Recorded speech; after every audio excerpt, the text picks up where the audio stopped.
بسم اللہ الرحمن الرحیم۔ السلام علیکم۔ بچاؤ، مجھے بچاؤ! یہ آواز انیلا کی تھی۔ اس کی چیخ سن کر میں، جو اس وقت مٹھائی پر بھوکوں کی طرح ٹوٹی ہوئی تھی، ایک دم رک گئی۔ میرا دل زور سے دھڑکنے لگا اور میں نے گھبرا کر ادھر ادھر دیکھا۔ انیلا کہاں گئی؟ یہ آواز کہاں سے آئی؟ تبھی ایک بھاری مگر دھیمی آواز سنائی دی۔ یہ آدمزادی یہاں کیا کر رہی ہے؟ یہ جملہ سنتے ہی میرے پیروں تلے زمین نکل گئی۔ کیا میں واقعی کسی اور دنیا میں ہوں؟ میرا دماغ سن ہو گیا تھا۔ میں نے بے اختیار نظریں اوپر اٹھائیں تو دیکھ کر میری روح کانپ گئی۔ بڑی بڑی جسامت والے نوجوان یہاں وہاں چل پھر رہے تھے۔ ان کے چہروں پر وحشت تھی اور آنکھوں میں خطرناک چمک۔ ہر طرف افراتفری مچ گئی۔ شادی کی خوشیوں میں اچانک خوف کی لہر دوڑ گئی تھی۔ میں ابھی اسی صدمے میں تھی کہ انیلا کی چیخ دوبارہ گونجی۔ میں گھبرا کر جلدی سے ایک میز کے نیچے چھپ گئی تاکہ کہیں انہیں یہ نہ معلوم ہو جائے کہ یہاں ایک اور آدمزادی موجود ہے۔ اگر انہیں میرے بارے میں پتہ چل گیا تو وہ مجھے بھی پکڑ لیں گے۔ ابھی کچھ دیر پہلے میں اپنی سہیلی انیلا کے ساتھ اس شادی میں شریک ہوئی تھی۔ یہ تقریب ایک سنسان خالی پلاٹ کے قریب ٹینٹ کے اندر ہو رہی تھی۔ اب میں سوچ رہی تھی کہ کاش میں یہاں نہ آتی۔ یہ سب میری غلطیوں کا نتیجہ تھا۔ اگر میں نے چوری کا یہ 2 نمبر کام نہ اپنایا ہوتا تو شاید آج یہ دن نہ دیکھنا پڑتا۔ میں اور انیلا اکثر پیٹ کی آگ بجھانے کے لیے ایسے کام کرتے تھے۔ اچانک میں نے ایک نوجوان کی سخت آواز سنی۔ ان آدمزادیوں کو سبق سکھانا ہی پڑے گا۔ ہمیں پتہ لگانا ہوگا کہ اس کے ساتھ اور کون کون ہے۔ یہ ہماری شادی کا سارا کھانا چرا کر لے گئی ہیں۔ انہیں اس کی سزا ضرور ملے گی۔ یہ سن کر میرا جسم کانپنے لگا۔ جو کھانے کا نوالا میرے ہاتھ میں تھا وہ فرش پر گر چکا تھا۔ میرا حلق خشک ہو گیا اور دل جیسے سینے میں دھڑکنا بھول گیا ہو۔ میرا سب سے بڑا خوف یہ تھا کہ کہیں انیلا انہیں یہ نہ بتا دے کہ اس کے علاوہ بھی یہاں کوئی آدمزادی موجود ہے۔ میرا پورا وجود پسینے سے شرابور ہو چکا تھا۔ اسی لمحے میں نے محسوس کیا کہ کسی نے میرے ہاتھ سختی سے دبوچ لیے ہیں۔ یہ ایک مضبوط طاقتور ہاتھ تھا جو میرے نازک ہاتھوں کو پوری شدت سے جکڑ چکا تھا۔ میرا بدن ساکت ہو گیا۔ ایسا لگ رہا تھا جیسے میری سانسیں رک جائیں گی۔ اچانک اس نے ایک جھٹکے سے مجھے کھینچا اور میز کے نیچے سے باہر نکال کر اپنے سامنے کھڑا کر دیا۔ میرا نام نیہا ہے اور میرا تعلق ایک گاؤں سے تھا۔ اماں نے اپنی زندگی میں بہت سی قربانیاں دی تھیں لیکن ان کی محبت مجھے نصیب نہیں ہو سکی۔ میں صرف 5 سال کی تھی جب ابا نے پہلی بار مجھ سے نرمی اور محبت سے بات کی۔ آؤ نیہا، آج میں تمہیں آئس کریم کھلانے لے کر جا رہا ہوں۔ ابا کی زبان سے یہ الفاظ سن کر میری خوشی کی انتہا نہ رہی۔ زندگی میں پہلی بار انہوں نے مجھ سے محبت بھری بات کی تھی۔ مجھے کیا معلوم تھا کہ اس جملے کے پیچھے ایک خوفناک حقیقت چھپی ہے جسے میں کبھی سمجھ نہ پائی۔ معصومیت سے چہکتی ہوئی میں ابا کے ساتھ باہر نکل آئی۔ راستے میں نے ننھے بچوں کی طرح ان سے پوچھا، ابا ہم کہاں جا رہے ہیں؟ کیا واقعی آپ مجھے آئس کریم کھلانے لے کر جا رہے ہیں؟ ابا نے ایک پل کے لیے مجھے عجیب نظروں سے دیکھا، پھر سرد لہجے میں بولے، تمہیں کیا لگتا ہے میں تم جیسے بوجھ کو آئس کریم کھلاؤں گا؟ آج میں تم سے ہمیشہ کے لیے چھٹکارا حاصل کرنے جا رہا ہوں۔ میں حیرت اور بے یقینی سے انہیں تکنے لگی۔ میرا 5 سالہ ذہن ان کی بات کا مطلب سمجھنے سے قاصر تھا۔ ابا، میرا قصور کیا ہے؟ آخر میں نے کیا کیا ہے؟ میں نے معصومیت سے شکوہ کیا۔ باقی بچوں کے ابا تو ان سے محبت کرتے ہیں، لیکن آپ ہمیشہ مجھ سے ناراض کیوں رہتے ہیں؟ میری بات سن کر ابا کا چہرہ غصے سے سرخ ہو گیا۔ انہوں نے جھنجھلا کر کہا، تمہاری پیدائش میری سب سے بڑی غلطی تھی۔ تمہاری وجہ سے میری رہی سہی خوشیاں ختم ہو گئیں۔ تم سے پہلے میں اور تمہاری ماں خوشحال زندگی گزار رہے تھے، لیکن تم نے آتے ہی بدبختی ہمارے گھر میں ڈال دی۔ کاش تم پیدا ہی نہ ہوتی، مگر آج میں اس غلطی کو سدھارنے جا رہا ہوں۔ میں کچھ سمجھ نہیں سکی تھی کہ ابا کیا کرنے والے ہیں۔ اچانک انہوں نے مجھے زور سے دھکا دے دیا۔ میں چیختی ہوئی گندی نالی میں جا گری جو ہمارے گاؤں میں بہتی تھی۔ میرا نازک جسم کیچڑ میں لت پت ہو چکا تھا۔ نالی کا گندا پانی میرے وجود سے چپک گیا تھا اور اس میں نہ جانے کتنے کیڑے مکوڑے تیر رہے تھے۔ میں نے بے اختیار چیخنا شروع کر دیا، کوئی ہے جو مجھے بچائے؟ شام کے 6 بج رہے تھے اور سردی اپنے جوبن پر تھی۔ آس پاس کوئی نہ تھا جو میری مدد کر سکتا۔ میرے ہاتھوں اور پاؤں میں لرزہ طاری ہو چکا تھا، آنکھوں میں اندھیرا چھانے لگا تھا۔ تبھی میری نظر اپنے ہی جتنی عمر کی ایک لڑکی پر پڑی جو کچھ ہی فاصلے پر کھڑی تھی۔ اس کی آنکھیں نیلے رنگ کی تھیں اور وہ حیرت انگیز حد تک خوبصورت تھی۔ جیسے ہی اس نے میری چیخیں سنی وہ تیزی سے میری طرف بڑھی اور بلند آواز میں بولی، فکر مت کرو، میں تمہیں بچاؤں گی۔ میں نے بے یقینی سے اسے دیکھا۔ وہ اتنی کم عمر تھی، پھر بھی اس کے لہجے میں بلا کا اعتماد تھا۔ اس نے اپنی چادر اتاری اور نالی میں اچھال دی، پھر مجھ سے بولی، اسے مضبوطی سے پکڑ لو اور اوپر آ جاؤ۔ میں ہچکچائی، تم میرا وزن کیسے اٹھاؤ گی؟ وہ مسکرائی، میں پہاڑوں کی بیٹی ہوں، مجھے بوجھ اٹھانے کی عادت ہے، بس ہمت کرو اور چادر کو مضبوطی سے پکڑ لو۔ اس کے لہجے میں ایسا یقین تھا کہ میں خود حیران رہ گئی۔ مجھے یقین نہیں آ رہا تھا کہ جس باپ نے مجھے پیدا کیا تھا اس نے لمحوں میں مجھے مرنے کے لیے چھوڑ دیا، اور یہ اجنبی لڑکی جو مجھے جانتی بھی نہیں تھی میری جان بچانے کے لیے سب کچھ کر رہی تھی۔ میری آنکھوں میں آنسو آ گئے، لیکن اس وقت میرے پاس کوئی اور راستہ نہیں تھا۔ میں نے چادر مضبوطی سے پکڑ لی اور وہ مجھے کھینچنے لگی۔ میرے کپڑے گندگی سے بھر چکے تھے، میرے چہرے پر کیچڑ لگا تھا، لیکن اس وقت صرف ایک ہی بات اہم تھی، میری جان بچ گئی تھی۔ میں جیسے ہی اس نالے سے نکلی تو فوراً اس لڑکی کے گلے لگ گئی جس نے میری جان بچائی تھی۔ وہ ہلکا سا ہنسی اور بولی، ارے رک جاؤ، پہلے خود کو صاف تو کر لو، چلو میں تمہیں صاف پانی کی طرف لے چلتی ہوں۔ وہ مجھے ندی کے ایک کنارے پر لے گئی جہاں پانی شفاف تھا۔ میں نے کپڑوں اور جسم سے کیچڑ دھو ڈالی اور جیسے میری ساری تکلیف بھی پانی کے ساتھ بہہ گئی ہو۔ جب میں بالکل صاف ہو گئی تو وہ بولی، چلو میرے ساتھ، میری جھونپڑی میں چلو، میں تمہیں اپنے صاف کپڑے دیتی ہوں۔ میں خاموشی سے اس کے پیچھے چل پڑی۔ وہ ندی کے قریب ایک چھوٹی سی جھونپڑی کی طرف جا رہی تھی جو دیکھنے میں مصنوعی لگ رہی تھی، جیسے اسے خود ہی بنایا ہو۔ جب ہم اندر پہنچے تو مجھے احساس ہوا کہ یہ جھونپڑی شاید اسی کی پناہ گاہ تھی۔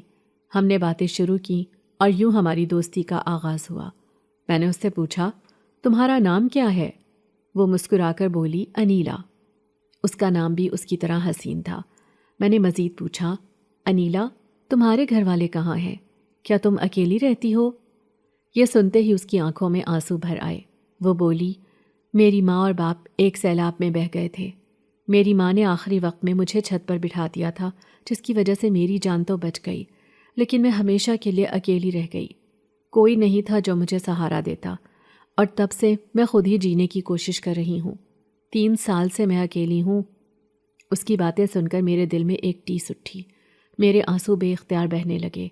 انیلا نے نرمی سے میرا ہاتھ تھاما اور پوچھا، تمہارے ساتھ کیا ہوا؟ تمہارا یہ حال کیوں ہے؟ کیا تمہارے والدین بھی اس دنیا میں نہیں؟ میں نے درد بھری آواز میں کہا، ہاں، ایسا ہی سمجھ لو، میرے ماں باپ نہیں ہیں، اب مجھے بھی خود ہی جینا ہے۔ میری آواز میں بے بسی تھی، مگر انیلا نے نرمی سے میرے آنسو صاف کیے اور مضبوط لہجے میں بولی، دنیا رکتی نہیں ہے، ہم دونوں مل کر اپنے لیے روزی روٹی تلاش کریں گے۔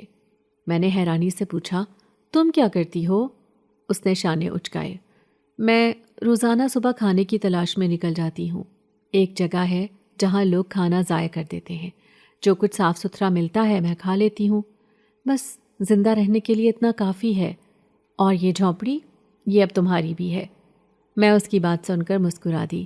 اس دن کے بعد میں بھی انیلا کے ساتھ رہنے لگی۔ وقت گزرتا گیا، دن مہینوں میں اور مہینے سالوں میں بدل گئے۔ ہم دونوں ایک دوسرے کا سایہ بن گئے تھے۔ ہم روز اس جگہ جاتے جہاں کھانے کی باقیات ملتی تھی اور جو بھی صاف ہوتا لے آتے۔ ایک دن انیلا نے ایک نیا خیال پیش کیا۔ وہ بولی، کیوں نہ ہم لوگ شادیوں میں جایا کریں، وہاں ہمیں پیسے بھی مل سکتے ہیں۔ یہ خیال سن کر میں بھی خوش ہو گئی۔ ہم دونوں نے ایک چھوٹا سا تھیلا لیا اور جہاں بھی شادی ہوتی وہاں جا گھستے۔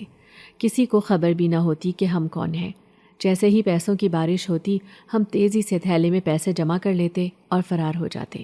کبھی کامیاب ہو جاتے تو کبھی خالی ہاتھ لوٹتے، مگر ہم نے ہار نہیں مانی۔ ان پیسوں سے ہم اچھے کپڑے خرید لیتے، لیکن میری ایک چھوٹی سی خواہش تھی کچھ کتابیں خریدنے کی۔ مگر ایک سوال مجھے روک دیتا تھا کہ مجھے پڑھائے گا کون؟ مجھے پڑھنے کا بے حد شوق تھا، مگر غربت نے کبھی یہ حسرت پوری نہ ہونے دی۔ میں اکثر پیسے جوڑتی، مگر جب مناسب رقم جمع ہو جاتی تو کسی نہ کسی ضرورت پر خرچ ہو جاتی، جبکہ انیلا کا زیادہ تر زور کھانے پر ہوتا تھا۔ وہ جیسے ہی کچھ پیسے اکٹھے کرتی فوراً کھانے کی کسی چیز پر خرچ کر دیتی۔ ایک روز ہم پلاٹ میں بیٹھے تھے جب اچانک شادی کی موسیقی کی آواز سنائی دی۔ میں نے جوش سے انیلا سے کہا، چلو ایسا لگتا ہے ساتھ والے ٹینٹ میں شادی ہو رہی ہے۔ انیلا نے تھوڑا تذبذب سے کہا۔ ہاں شادی تو ہے، مگر انہوں نے کسی کو بھی اندر داخل ہونے کی اجازت نہیں دی ہوگی۔ باہر لوگ گارڈز چیک کر رہے ہیں، اگر ہمیں پکڑ لیا تو مار بھگائیں گے۔ انیلا کی بات سن کر میرے دل میں بھی گھبراہٹ دوڑ گئی، مگر کھانے کی اشتہا انگیز خوشبو نے میرے قدم جکڑ لیے۔ میری سب سے بڑی کمزوری بالو شاہی تھی۔ یہ وہ مٹھائی تھی جسے کھائے بغیر مجھے سکون نہیں آتا تھا۔ بچپن میں اماں میری ضد پر چپکے سے مجھے بالو شاہی لا دیا کرتی تھی، اور ابا کے غصے کے ڈر سے مجھے چھت پر بھیج دیتی تھی کہ جلدی کھا لو اور نیچے آ جاؤ۔ اماں کہتی تھیں کہ اگر تمہارے ابا کو پتہ چلا کہ میں نے تم پر پیسے خرچ کیے ہیں تو وہ تمہیں مار ڈالیں گے۔ اس خوف سے میں جلدی جلدی مٹھائی نگل لیتی، کبھی بھی اس کا ذائقہ صحیح طرح سے محسوس نہیں کر پائی تھی۔ یہی سب یاد کرتے ہوئے میری نظریں شادی کے مقام پر پڑیں، جہاں کھانے کے لیے بڑے بڑے ٹرک آ رہے تھے۔ میرا دل بے قابو ہونے لگا۔ میں نے فوراً انیلا کا ہاتھ پکڑا اور سرگوشی میں بولی، ہمیں کسی بھی طرح اندر جانا ہوگا۔ انیلا الجھن میں تھی، مگر میں بے حد پرعزم۔ ہمیں کوئی ایسا ارادہ چاہیے تھا جہاں سے کوئی ہمیں نہ دیکھ سکے۔ تبھی میری نظر ایک بڑے ڈرم پر پڑی جو کھانے کی ترسیل کے قریب رکھا تھا۔ یہی موقع ہے، چلو جلدی سے اندر چھپ جاؤ۔ میں نے انیلا کو کھینچ کر ڈرم میں بٹھا دیا۔ ہم دونوں سانس رو کے بیٹھے رہے جب تک کہ ڈرم کو اٹھا کر ٹرک میں نہ رکھ دیا گیا۔ دھڑکتے دل کے ساتھ ہم انتظار کرتے رہے، اور جیسے ہی ٹرک شادی والے مقام پر رکا، ہم نے ایک لمحے کی تاخیر کیے بغیر ڈرم سے باہر چھلانگ لگا دی۔ سامنے کھانے کی قطاریں تھیں۔ ہم دونوں شادی میں گھس تو آئے تھے، مگر یہ شادی عام نہیں لگ رہی تھی۔ ہر طرف مٹھائیاں ہی مٹھائیاں تھیں۔ حلوے کے بڑے بڑے تھال سجے ہوئے تھے، کھیر کے انبار لگے تھے، اور سب سے بڑھ کر گوشت کی کئی اقسام رکھی ہوئی تھی۔ مگر جس چیز نے ہمیں حیران کر دیا وہ یہ تھی کہ وہاں موجود لوگ کھانے پر ایسے ٹوٹے ہوئے تھے جیسے درندے شکار پر جھپٹتے ہیں۔ انیلا نے میرا ہاتھ دبایا اور سرگوشی میں بولی، ہمیں چپ رہنا ہوگا، کہیں کسی مشکل میں نہ پھنس جائیں۔ مجھے اس کی بات کچھ عجیب لگی، مگر اس کے چہرے پر خوف دیکھ کر میرے اندر بھی بے چینی پھیل گئی۔ میں نے دھیرے سے پوچھا، تم کیوں اتنی گھبرائی ہوئی ہو؟ انیلا نے ارد گرد نظر دوڑائی، پھر میرے کان میں سرگوشی کی۔ تمہیں پتہ ہے، انسانوں کی شادیاں تو عام ہوتی ہیں، مگر جنات کی شادیاں بھی کچھ اسی انداز میں کی جاتی ہیں۔ انہیں کوئی ہوٹل یا ہال نہیں دیتا، اس لیے وہ ایسی ہی کھلی جگہوں پر ٹینٹ لگا کر شادیاں کرتے ہیں۔ اس کی بات سن کر میرا دل دہل گیا۔ ہم دونوں فرش پر بیٹھ گئے اور انیلا ہمارے لیے کچھ کھانے کا بندوبست کرنے چلی گئی۔ وہ جلد ہی واپس آئی، اس کے ہاتھ میں کچھ روٹیاں اور سالن تھا۔ ہم نے جلدی جلدی کھانا کھایا اور پھر انیلا نے کہا، تم یہیں بیٹھو، میں کھیر لے کر آتی ہوں۔ کھیر کچھ فاصلے پر رکھی تھی اور میں نے اسے جانے دیا، مگر اس کے بعد جو کچھ ہوا اس نے میری روح تک ہلا کر رکھ دی۔ انیلا ابھی گئی ہی تھی کہ اچانک وہ خوفناک مخلوق اس پر جھپٹ پڑی۔ میں خوف سے لرزتے ہوئے فوراً ایک میز کے نیچے جا گھسی، مگر میری سانسیں بے قابو ہو رہی تھیں، اور پھر کسی نے مجھے بھی پکڑ لیا۔ میرے قدم زمین میں جم گئے، دل جیسے سینے سے نکلنے کو تھا۔ میرے سامنے ایک اونچا لمبا وجود کھڑا تھا۔ اس کی نیلی آنکھیں غیر معمولی حد تک گہری اور پراسرار تھیں۔ وہ سفید رنگ کی شیروانی میں ملبوس تھا اور اس کے سر پر ہرے رنگ کی پگڑی بندھی ہوئی تھی۔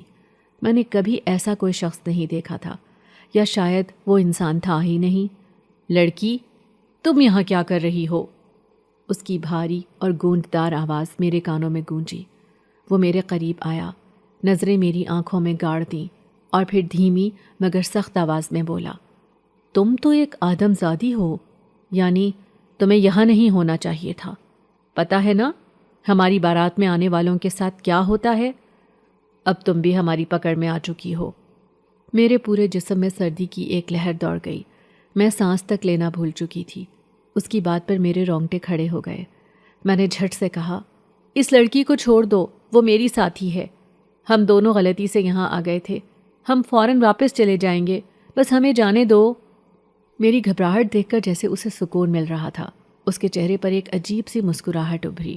وہ آہستہ سے بولا، نہیں، اب جب میں نے تمہیں پکڑ لیا ہے تو اتنی آسانی سے جانے نہیں دوں گا۔ یہ سنتے ہی میرے پیروں تلے سے زمین نکل گئی۔ میں وہیں ساکت کھڑی رہ گئی۔ اگلے ہی لمحے وہ بجلی کی تیزی سے میرے سامنے آ گیا۔ اس کی گہری نیلی آنکھیں میرے وجود میں اترنے لگیں۔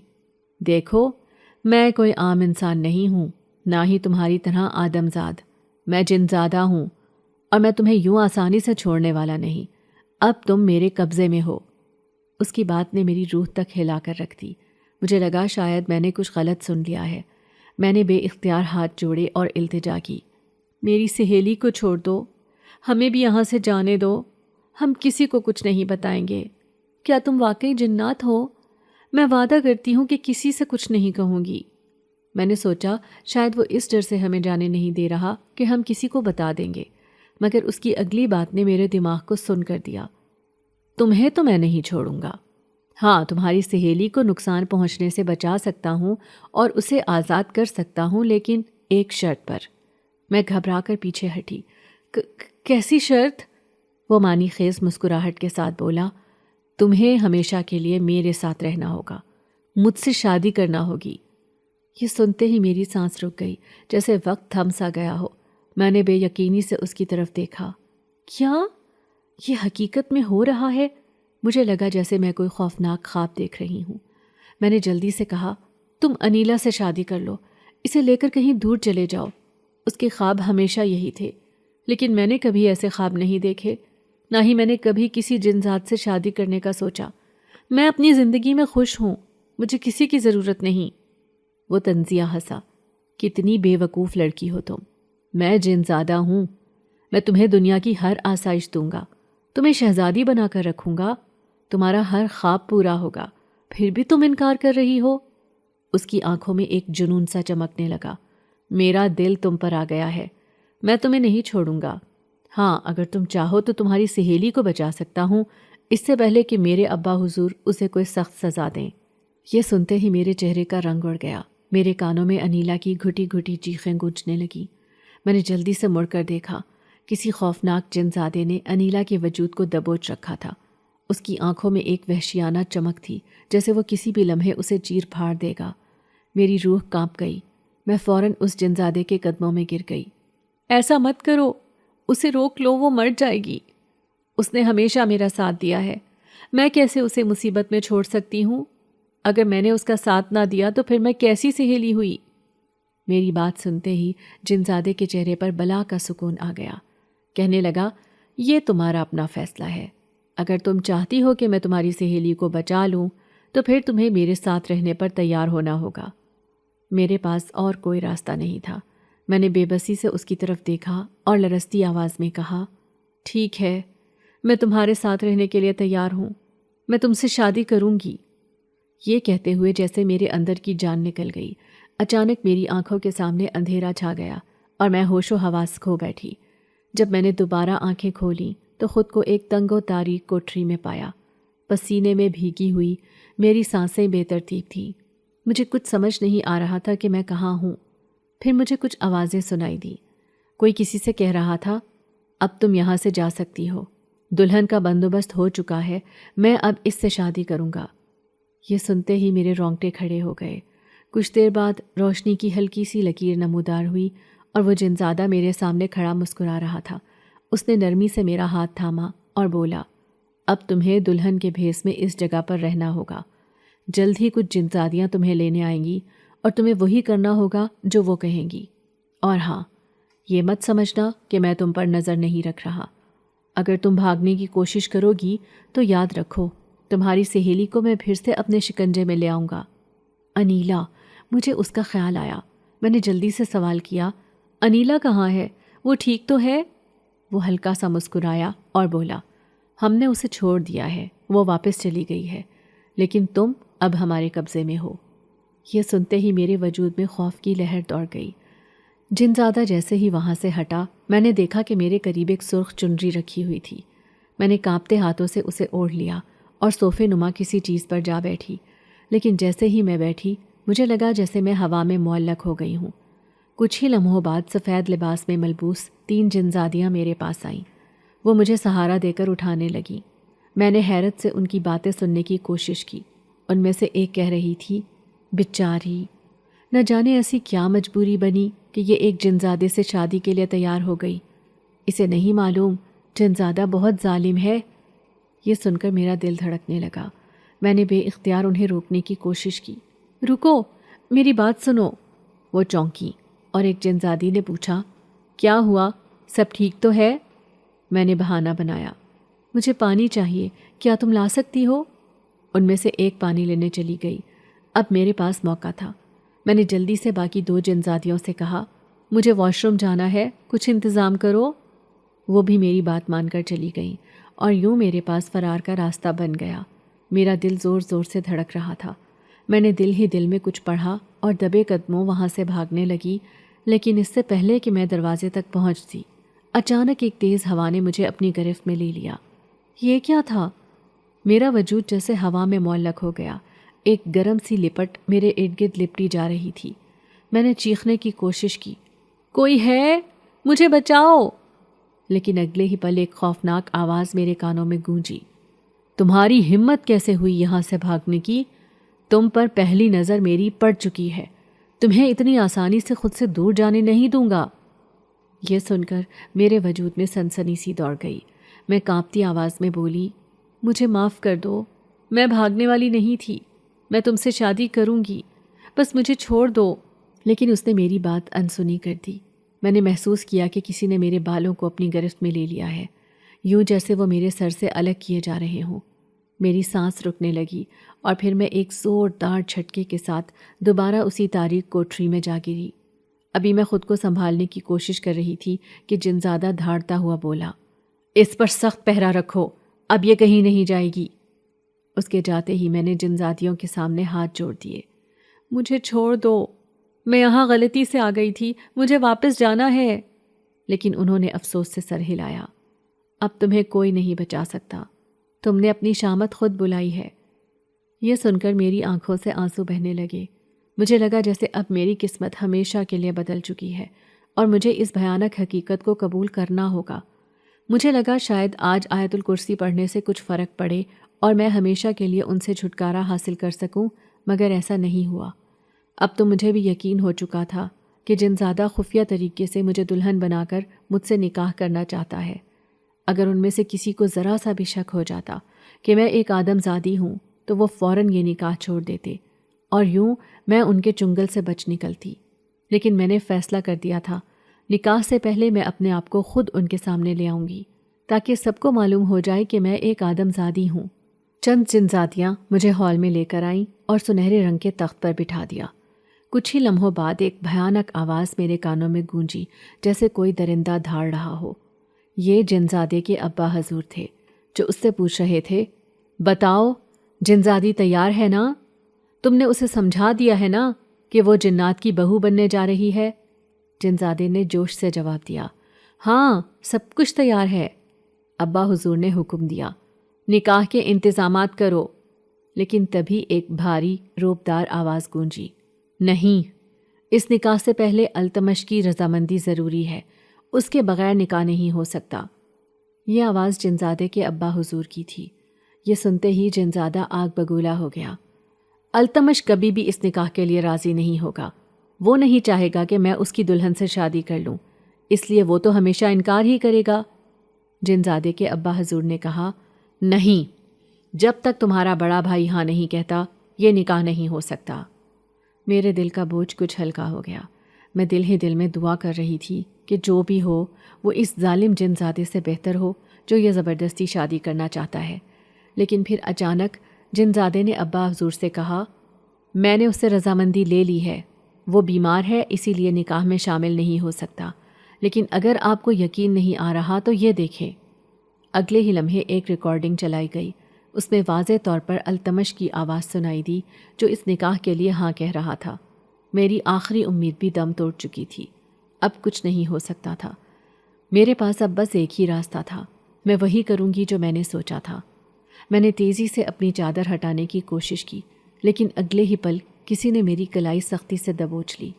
پھر ایک سرگوشی میرے کانوں میں اتری جو اتنی سرد تھی کہ میرے رونگٹے کھڑے ہو گئے، خبردار، اگر تم نے کوئی فضول حرکت کرنے کی کوشش کی تو یاد رکھو میں نے تمہاری سہیلی کو چھوڑا نہیں ہے، بلکہ وہ ابھی ہماری قید میں ہے، اور اس سے پہلے کہ تم اپنی حقیقت سب کو بتا کر یہ نکاح توڑنے کی کوشش کرو، میں تمہیں ایسا کرنے نہیں دوں گا، بلکہ ساتھ ہی ساتھ تمہاری سہیلی کو بھی ایسی دردناک موت دوں گا کہ تم اسے ہمیشہ یاد رکھو گی۔ یہ سنتے ہی میرے رونگٹے تک کھڑے ہو گئے۔ مجھے یقین نہیں آ رہا تھا کہ انیلا ابھی تک یہیں تھی۔ جنزادے نے اسے چھوڑا ہی نہیں تھا، وہ اب بھی ان کے قبضے میں تھی۔ میری روح فنا ہو چکی تھی۔ میں نے دل ہی دل میں دعا کی کہ کوئی معجزہ ہو، کوئی ایسا کرشمہ جو مجھے ہمیشہ کے لیے جنزادے کے قہر سے بچا لے۔ تبھی جیسے ہی نکاح خان نے مجھ سے پوچھا، کیا تمہیں یہ نکاح قبول ہے؟ اچانک ایک تیز آواز گونجی، اتنی بلند کہ پورا ہال لرز اٹھا۔ یہ نکاح نہیں ہو سکتا۔ اس انجان آواز کو سنتے ہی جنزادہ غصے سے دھاڑا۔ تم یہاں کیسے آئے؟ وہ جو بھی تھا اس نے سکون سے جواب دیا، تمہیں کیا لگا تھا کہ میں بیمار ہوں تو تم جو چاہو کر لو گے؟ ابا حضور، یہ نکاح نہیں ہو سکتا۔ اپنے بیٹے سے پوچھیں کہ وہ آپ سے کون سا سچ چھپا رہا ہے۔ میرے دل نے گواہی دی، یہ التمش تھا، وہی جسے میں اپنا مسیحا سمجھ رہی تھی۔ جنزادہ غصے سے غرایا، یہ تمہارا مسئلہ نہیں ہے، تم تو بیمار تھے، تم یہاں کیوں آئے ہو؟ ابا حضور فوراً بیچ میں آئے اور دونوں بیٹوں کو چپ کرواتے ہوئے التمش کی طرف متوجہ ہوئے۔ بتاؤ، تم آخر کیا کہنا چاہتے ہو؟ التمش جو جنزادے کے قریب کھڑا تھا بولا، مجھے عجیب بو آ رہی ہے، جیسے جنات کی محفل میں کوئی آدمزادی موجود ہو۔ جنزادے کے بازو میں سے ایک فوراً بولا، ہاں، ہم نے ایک آدمزادی کو قید کر رکھا ہے جو ہمارا کھانا چرا رہی تھی۔ التمش نے غصے سے سر جھٹکا، نہیں ابا حضور، اس کے علاوہ بھی ایک آدمزادی یہاں موجود ہے۔ مجھے تو ایسا لگ رہا ہے کہ یہ دلہن بھی آدمزادی ہی ہے۔ یہ سنتے ہی جنزادہ ایک دم اپنے بھائی پر جھپٹا اور غصے میں غرایا، یہ کیسی باتیں کر رہے ہو؟ نہیں ابا حضور، ایسی کوئی بات نہیں ہے۔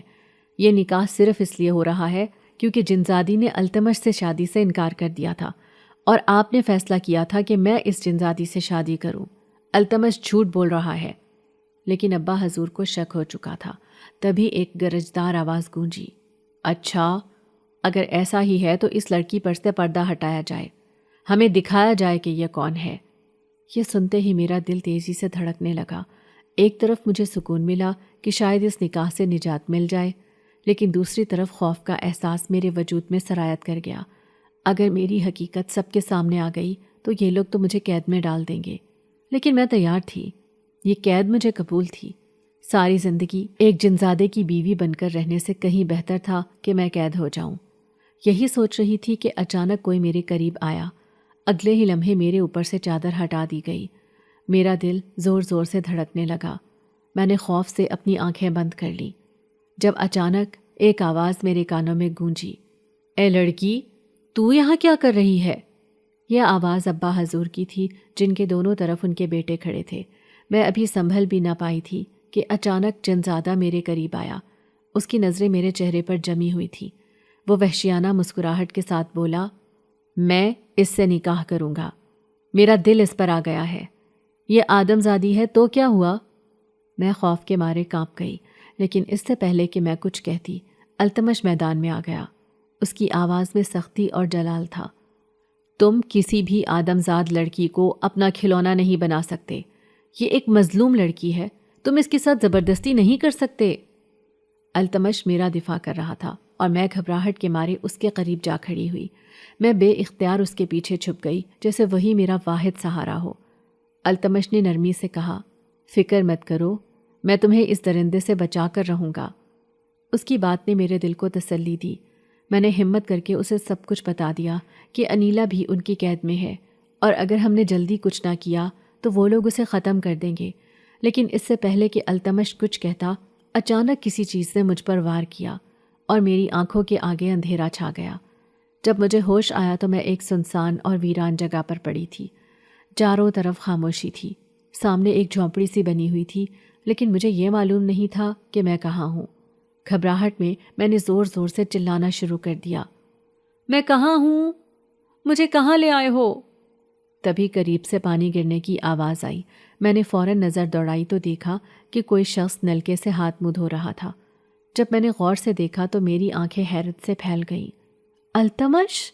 میری سانسیں تیز ہو گئیں، لیکن حیرت کی بات یہ تھی کہ اس کے ساتھ ہونے کے باوجود مجھے کسی قسم کا خوف محسوس نہیں ہو رہا تھا۔ التمش نے مجھے ہوش میں آتا دیکھ کر سکون کا سانس لیا اور خوشی سے کہا، شکر ہے تمہیں ہوش آ گیا۔ اس کی بات سن کر مجھے فوراً انیلا کا خیال آیا۔ میں جلدی سے بولی، میری سہیلی کہاں ہے؟ کیا تم اسے وہیں چھوڑ آئے ہو؟ وہ لوگ اسے مار ڈالیں گے۔ میں خوف اور بے چینی سے کانپ رہی تھی۔ التمش نے مجھے تسلی دی، لیکن میرا حلق سوکھ چکا تھا۔ میں نے بمشکل کہا، مجھے پیاس لگی ہے۔ التمش نے نرمی سے میرا ہاتھ پکڑا اور کہا، ادھر آؤ، پانی پی لو، تمہارا حلق خشک ہو چکا ہے۔ اس نے میرے لیے نلکے سے پانی نکالا اور میری مدد کی۔ میں نلکے سے جھک کر پانی پینے لگی، اور چند لمحوں بعد جب میری پیاس بجھی تو میں نے گہری سانس لی۔ التمش میری ہر ممکن مدد کر رہا تھا۔ مجھے ان دونوں بھائیوں میں زمین آسمان کا فرق محسوس ہو رہا تھا۔ ایک وہ جو مجھے قید کر کے اپنی ملکیت بنانا چاہتا تھا، اور دوسرا وہ جو مجھے بچانے کے لیے کسی بھی حد تک جا سکتا تھا۔ مجھے یقین نہیں آ رہا تھا کہ وہ دونوں ایک ہی باپ کی اولاد ہیں۔ میں بس الجھن میں التمش کو دیکھتی جا رہی تھی، پھر بے اختیار پوچھ لیا، تم دونوں بھائی اتنے مختلف کیسے ہو؟ تم تو کسی فرشتے کے مانند لگ رہے ہو، جبکہ تمہارا بھائی شیطان ہے۔ آخر اس نے تمہیں کیسے چھوڑا اور میری جان کیوں بخش دی؟ التمش میری بات سن کر خاموشی سے مسکرایا، پھر دھیمے لہجے میں بولا، سمجھ لو کہ میں نے تمہارے لیے قربانی دی ہے، اور وہ قربانی یہ ہے کہ اب تم ہمیشہ میرے ساتھ رہو گی۔ اس کا جملہ سنتے ہی میرے پیروں تلے زمین نکل گئی۔ میں ساکت ہو گئی۔ یہ تم کیا کہہ رہے ہو؟ مجھے سچ بتاؤ، میں نے بے یقینی سے کہا۔ میں تو بس واپس اپنی دنیا میں جانا چاہتی ہوں۔ التمش نے نرمی سے کہا، فکر مت کرو، وقت آنے پر میں تمہیں تمہاری دنیا میں لے جاؤں گا، لیکن اپنے شیطان بھائی سے بچانے کے لیے مجھے وہی کرنا پڑا جو مجھے صحیح لگا۔ میں ششدر رہ گئی۔ الفاظ میرے لبوں پر آ کر رک گئے۔ دراصل التمش نے ایک گہری سانس لی اور بولنے لگا، میں جس سے بھی شادی کرنا چاہتا تھا وہ لڑکی شادی سے پہلے ہی مجھے ٹھکرا دیتی تھی اور میرے بھائی کو پسند کر لیتی تھی۔ کیوں؟ میں نے حیرت سے پوچھا۔ کیونکہ وہ مجھ سے زیادہ خوبصورت تھا۔ التمش کی مسکراہٹ میں ایک کرب چھپا تھا۔ وہ ہمیشہ سے مجھ سے حسد کرتا تھا۔ شادی کے دن وہ کچھ ایسا کرتا کہ وہ جن زادی عین نکاح کے وقت میرا ہاتھ جھٹک دیتی اور میرے بھائی کے ساتھ شادی کی خواہش ظاہر کر دیتی۔ میری آنکھیں حیرت سے پھیل گئیں۔ اور پھر التمش کی آواز بوجھل ہو گئی۔ میری شادی کبھی مکمل نہ ہو پاتی۔ نکاح سے پہلے ہی میں بیمار پڑ جاتا یا کوئی نہ کوئی مصیبت آن پڑتی، اور یہ سب میرے اپنے سگے بھائی کی سازش ہوتی۔ وہ ابا حضور کو بہلا پھسلا کر ہر بار اپنی بات منوا لیتا تھا۔ میں دم سادھے سنتی رہی، لیکن اس بار معاملہ کچھ اور تھا۔ التمش کی نظروں میں ایک چمک ابھری۔ میرا بھائی تمہیں پہلی نظر میں پسند کر چکا تھا۔ وہ تمہیں اپنی ملکیت بنانا چاہتا تھا، لیکن میں جانتا تھا کہ وہ ایک عیاش شخص ہے۔ اس نے نہ جانے کتنی جنزادیوں اور آدمزادیوں کو ورغلایا، انہیں اپنی دنیا میں لے آیا اور پھر انہیں بے یار و مددگار چھوڑ دیا۔ میری سانسیں تیز ہو گئیں۔ یہی وہ لمحہ تھا جب میں نے فیصلہ کیا کہ اب کی بار ایسا نہیں ہونے دوں گا۔ التمش کی آواز میں مضبوطی تھی۔ جب اس نے جنزادی سے انکار کر دیا تو وہ سیدھا میرے پاس آئی۔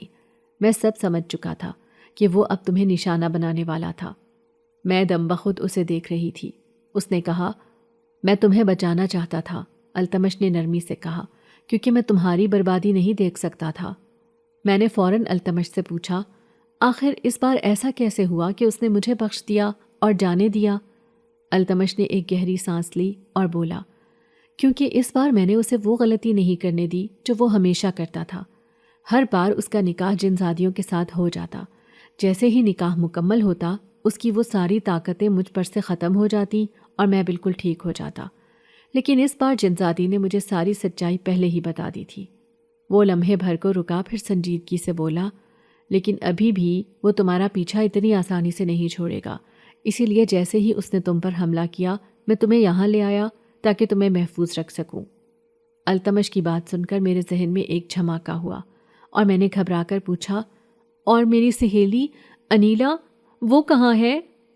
التمش نے نظریں جھکا لیں۔ میں نے تمہارے علاوہ کسی آدمزاد کو وہاں نہیں دیکھا۔ اس کی آواز دھیمی ہو گئی۔ مجھے نہیں معلوم وہ کہاں چلی گئی ہے۔ شاید جنزادے نے اسے پہلے ہی آزاد کر دیا ہو، کیونکہ اگر انیلا وہاں موجود ہوتی تو میں اس کی بو محسوس کر لیتا، پر وہاں کسی بھی آدمزاد کی موجودگی کا احساس نہیں ہوا۔ یہ سن کر میرے حواس معطل ہو گئے۔ میں نے اپنا سر تھام لیا اور زاروں قطار رونے لگی۔ میری سہیلی، نہ جانے کہاں چلی گئی۔ میں اسے اکیلا چھوڑ آئی۔ وہ ہمیشہ میرے ساتھ رہی، ہر مشکل میں میرا ساتھ دیا، اور میں اسے چھوڑ آئی۔ التمش نے میرا روتا ہوا چہرہ دیکھا، پھر مضبوط لہجے میں بولا، ٹھیک ہے، میں تمہاری خاطر واپس اپنی بستی میں جاؤں گا اور اسے تلاش کروں گا۔ میں اپنے بھائی سے بات کر کے معلوم کروں گا۔ اگر اس نے کسی آدم ذات کا ذکر کیا تو یقیناً وہ تمہاری سہیلی ہوگی۔ میں نے شکر گزاری سے اس کی طرف دیکھا۔ التمش، تم بہت اچھے ہو۔ وہ مجھے اسی جھونپڑی میں چھوڑ کر پلک جھپکتے میں غائب ہو گیا۔ التمش کے جانے کے بعد میری نظر وہاں رکھی ہوئی کھانے کی چیزوں پر پڑی۔ مختلف قسم کے پکوان دیکھ کر مجھے شدت سے بھوک محسوس ہوئی اور میں بے اختیار کھانے پر ٹوٹ پڑی۔ ابھی میں کھانے میں مصروف ہی تھی کہ اچانک میرے سامنے روشنی سی چمکی اور پل بھر میں ایک ہیولا ابھرا۔ میں گھبرا گئی، مگر جیسے ہی وہ واضح ہوا میں نے سکون کا سانس لیا۔ وہ التمش تھا، مگر اس کے چہرے پر اداسی کے آثار تھے۔ میں نے بے تابی سے پوچھا، انیلا، وہ ملی؟ التمش نے ایک لمحے کو مجھے دیکھا، پھر بوجھل آواز میں بولا، مجھے لگتا ہے تمہاری سہیلی واپس اپنی دنیا میں جا چکی ہے۔ میں نے اپنے بھائی سے جاننے کی کوشش کی، مگر وہ تمہارا بدترین دشمن ہے۔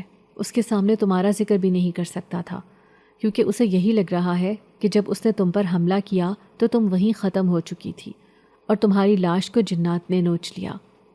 میری سانسیں رک گئیں۔ وہ کہنے لگا، وہ یہی سمجھ رہا ہے کہ اب کوئی آدمزادی ہماری بستی میں باقی نہیں رہی۔ التمش کی آنکھوں میں ایک عجیب سی چمک تھی۔ التمش کی بات سن کر میں سن رہ گئی۔ انیلا کی یاد شدت سے ستانے لگی۔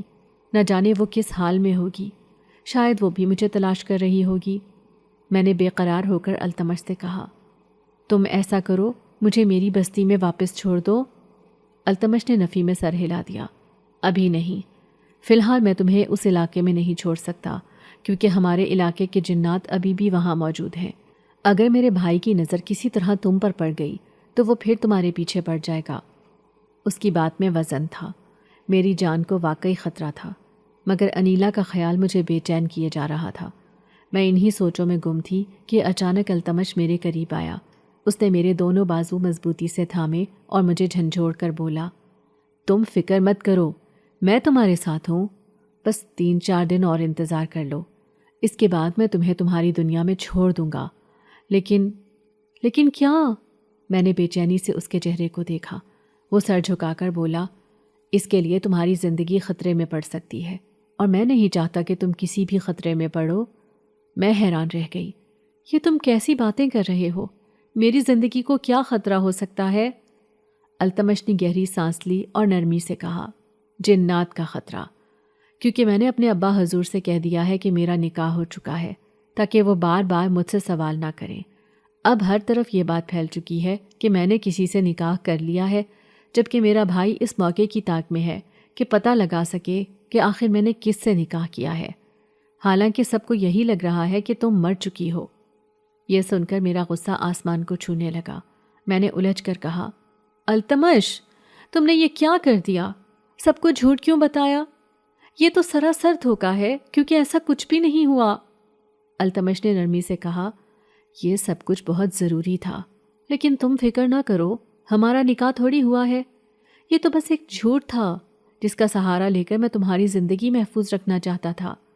میں اس پر سخت خفا ہو گئی، مگر دل کے کسی گوشے میں جانتی تھی کہ اس نے میری مدد کی تھی، وہ واقعی میری حفاظت کر رہا تھا۔ اس نے مجھ سے وعدہ کیا تھا کہ وہ مجھے میری بستی میں واپس چھوڑ آئے گا اور ہر ممکن کوشش کرے گا کہ میں اپنی دنیا میں سکون سے زندگی گزار سکوں۔ مجھے اندازہ بھی نہیں ہوا وہ 4 دن کیسے گزر گئے، اور پھر وہ دن آ پہنچا جب مجھے ہمیشہ کے لیے اس شخص سے دور ہونا تھا جس نے ہر قدم پر میرا ساتھ دیا تھا۔ جاتے جاتے التمش نے میرے ہاتھ پر کالا دھاگا باندھ دیا اور سختی سے تاکید کی، اس دھاگے کو کبھی مت اتارنا، یہ تمہیں ہمیشہ جنات کے شر سے محفوظ رکھے گا۔ پھر وہ مجھے میری بستی میں لے آیا۔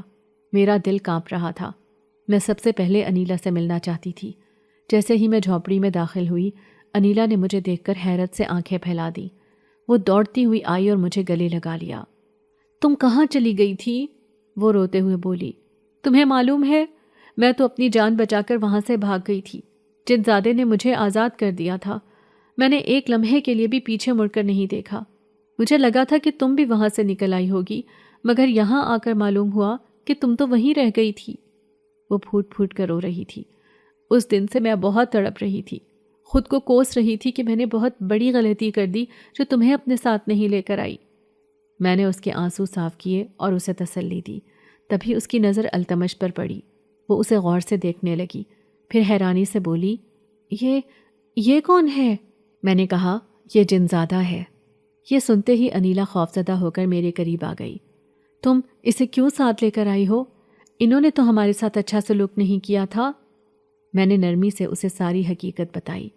یہ اسی جنزادے کا بھائی ہے، مگر یہ بہت اچھا ہے۔ اس نے میری جان بچائی ہے، ورنہ میں کبھی واپس نہ آ سکتی۔ یہ ہماری مدد کرے گا۔ جانے سے پہلے التمش نے مجھے اشرفیوں سے بھری ایک تھیلی تھی۔ وہ ایک چمڑے کی مانند پوٹلی تھی، مگر اس میں بے شمار سونے کے سکے تھے۔ انیلا یہ دیکھ کر حیران بھی ہوئی اور خوش بھی۔ میں نے اسے خبردار کیا، یہ بات کسی کو معلوم نہیں ہونی چاہیے کہ ہماری مدد ایک جنزادے نے کی ہے۔ اور یوں ہم نے اپنی جھونپڑی ہمیشہ کے لیے چھوڑ دی۔ ہم نے نئے کپڑے بنوائے اور یہاں تک کہ ایک چھوٹا سا مکان بھی خرید لیا۔ اب ہم دونوں آرام دہ زندگی گزارنے لگے تھے۔ لیکن قسمت کے کھیل نرالے ہوتے ہیں۔ ایک دن میں اور انیلا بازار میں تھی کہ اچانک کسی نے میرا نام پکارا۔ میں نے جیسے ہی پیچھے دیکھا، میرا چہرہ فق ہو گیا۔ وہ عورت کوئی اور نہیں بلکہ میری ماں تھی۔ مجھے دیکھتے ہی وہ دیوانہ وار میری طرف بڑھی اور مجھ سے لپٹ گئی۔ وہ بار بار مجھے چوم رہی تھی، پیار کر رہی تھی اور بے قرار ہو کر پوچھ رہی تھی، تم کہاں چلی گئی تھی؟ تم نے ہمیں چھوڑ کر جانے کا سوچا بھی کیسے؟ تو اپنے باپ کے ساتھ آئس کریم کھانے گئی تھی نا، پھر واپس کیوں نہیں آئی؟ وہ عورت بےتابی سے بول رہی تھی، اس کی آواز درز رہی تھی۔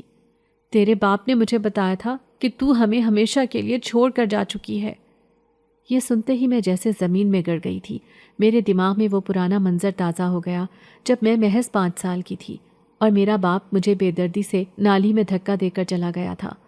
انیلا حیرانی سے میرے چہرے کو تکنے لگی، پھر دھیرے سے بولی، یہ عورت کون ہے اور تجھے بار بار چوم کیوں رہی ہے؟ تو اس کی کیا لگتی ہے؟ میں نے تیزی سے کہا، یہ عورت یہ تو پاگل ہے، اس کا دماغی توازن درست نہیں، اسی لیے یہ مجھے اپنی بیٹی سمجھ رہی ہے۔ انیلا نے فکر مندی سے کہا، تو ہمیں اسے اپنے ساتھ گھر لے جانا چاہیے۔ میں نے فوراً انکار کر دیا، نہیں، ہمارے گھر میں اس عورت کی کوئی جگہ نہیں۔ میری آواز میں تلخی تھی۔ میں کیسے اسے اپنے ساتھ رکھ سکتی تھی؟ یہ عورت میری ماں تو تھی، مگر اس نے کبھی مڑ کر میری طرف دیکھا تک نہیں۔ اپنے شوہر کی جھوٹی باتوں پر یقین کر لیا اور مجھے ہمیشہ کے لیے چھوڑ دیا۔ لیکن انیلا کے بے حد اصرار پر میں اسے گھر لے آئی۔ میں نے انیلا کو یہ حقیقت کبھی نہیں بتائی کہ وہ عورت واقعی میری ماں تھی، پر جنزادے سے یہ سچ کب تک چھپ سکتا تھا؟ اس نے جیسے ہی اس عورت کو دیکھا، فوراً جان گیا کہ وہ میری ماں ہے۔ وہ ہمیشہ مجھ سے کہتا، اپنی ماں کو معاف کر دو۔ کئی دنوں بعد میں نے اس عورت سے سوال کیا، تمہارا شوہر کہاں ہے؟ اس کی آنکھوں میں دکھ کی لہر دوڑ گئی۔ وہ ریل گاڑی کے نیچے آ کر مر گیا، وہ موقع پر ہی جان سے گیا۔ اس نے روتے ہوئے کہا، تب سے میں در بدر بھٹک رہی ہوں۔ میں نے اپنی بیٹی کو ڈھونڈنے کی بہت کوشش کی۔ تمہیں دیکھ کر یوں لگتا ہے جیسے میری ہی بیٹی ہو۔ یہ الفاظ تھے یا بجلی کا کڑکا؟ میرے اندر کچھ ٹوٹنے لگا اور میں خود کو روک نہ سکی۔ میں روتے ہوئے اپنی ماں کے گلے لگ گئی تھی، کیونکہ حقیقت یہی تھی۔ میں نے انیلا کو سچائی بتا دی کہ وہ عورت در حقیقت میری ماں ہی ہے، اور پھر میں نے اسے معاف کر دیا، کیونکہ جس شخص نے میری زندگی برباد کی تھی وہ تو اب اس دنیا میں نہیں تھا۔ یوں میں، انیلا اور میری ماں سب ہنسی خوشی زندگی گزارنے لگے۔